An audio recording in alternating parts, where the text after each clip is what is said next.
Okay, we're here with Charley Trippi, and we're just going to ask him a few questions about his upbringing, his family, his time at UGA and in Athens, and some stuff about recent UGA football. So we're going to start with you telling us a little bit about your upbringing, your family, school, friends, just your life at the beginning. Well, I grew up in Pennsylvania. My father was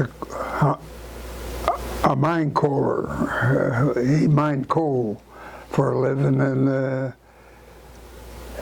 we were 5 children, and the object in life was everybody put in their share. But in my case, I always was involved in athletics, either football or baseball. So I made up my mind that the time would come that somebody would recognize my ability and offer me a scholarship, primarily in football. So a gentleman by the name of Harold Ketron, who was a Georgia alumnus and former football player here at Georgia, was with the Coca-Cola company in my area in Pennsylvania, and he recommended me for Georgia. So when I came to Georgia, I didn't know what to expect. We had a coach here by the name of Wally Butts, who was pretty tough, and I wasn't accustomed to his type of coaching, but I adjusted because I had no options back then. I either went to college or survived some other way. So I endured all the pain that was attributed to me back then. So it's probably the greatest thing that ever happened to me, because I had no idea what my future was going to be if I didn't go to college. But after going to college, I played football, and I had a good years with Georgia playing. Of course, then the pro teams recognized me to play for them, and of course, when you play professional football, you make some money, and it gave me a start in life in making some good money. And by making money, I was able to invest in real estate, which today I own a few buildings, and it's made my life very comfortable.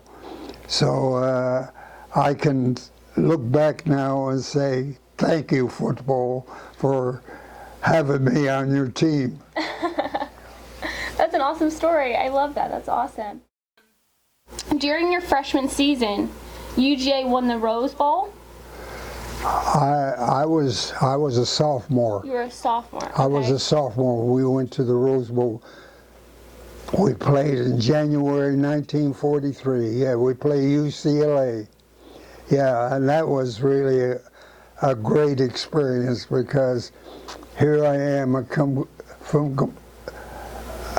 from a small city, 20,000 people, and then get out to California and play before 100,000 people. Wow. What more can you expect out of life? That was a great thrill, really. So can you remember the atmosphere of that day? What was it like? Loud, energetic? Beg pardon? What was the game like, the atmosphere, the fans during that Rose Bowl? Can you remember? Oh, they were hep, really.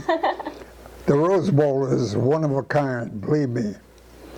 And anybody who plays in that game knows what to expect from the fans.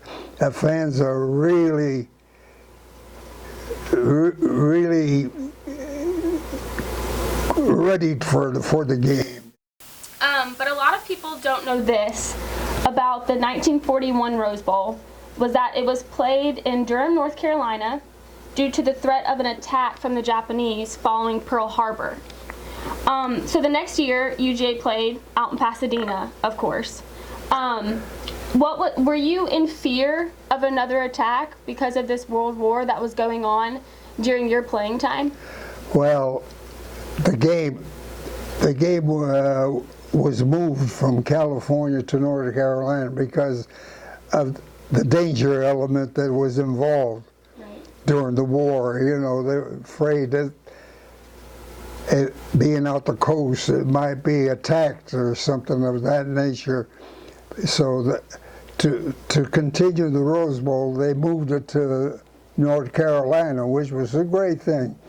I mean, you still played in the Rose Bowl, whether it was in California or North Carolina. People look forward to it. Right, and they traveled. Sure. No matter where it was. Sure. That's awesome. So, what was the difference in the game when you played to today? Well, the game is not any different, really. They still run with the football, they kick the football, they tackle, they do all the same things. The fundamentals. I just happen to be there with a good football team. Right. That's when you play on a good football team, then your stats go up. Yeah. But if you don't, if you play just on a mediocre team, your stats go so low, you hate to admit it. Okay. Well, many refer to you as the greatest college football player. And my previous question shows that, just with your statistics at Georgia in football, baseball, in your professional career. To whom do you owe your success other than yourself? You mentioned who you played with, but who else? Well, I had good basic training. It started in high school. There was we had a coach by the name of Paul Chevy, and he really took a great interest in my career.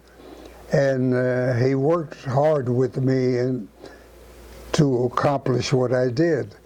And I can look back and say, thank you, Paul, for what you did for me, which was great, because when you're just 16, 17 years old, you don't know what to expect, and you need somebody to guide you, and that's what happened to me. He guided my career, and ended up very good. That's very true. What pieces of advice were you given throughout any athletics you ever dabbled in that sticks with you now? Well, the main thing is take a lot of pride in what you do and don't ever give up. Those two things are probably the greatest things you can do in athletics. A lot of times in athletics, if you're not accomplishing what you really want to do, you got a tendency to give up and get out of the game. I've seen people do that because they felt like they were failures.